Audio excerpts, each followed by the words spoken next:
Challenge है पूरे India को। भाई का जैसा कोई चढ़ के बताए, बिगर पेड़ लगाए रास्ते पे भी और इस पाइप पे भी। माफ करें भाई, ये कोई चैलेंज नहीं है। बच्चे ने चैलेंज का बोल दिया है, हम कोई चैलेंज नहीं देते भाई, और ना ही चैलेंज देने लायक हम अपने आप को समझते हैं, क्योंकि भाई ये कलयुग है। यहाँ एक से बढ़कर एक है, कोई शेर है यहाँ तो कोई सवा शेर। और भाई आप लोगों से भी गुजारिश है यार, कोई चैलेंज ना दिया करो।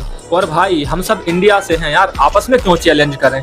और बात तो सही है ना सर, कुछ गलत तो नहीं बोला मैंने। जय हिंद।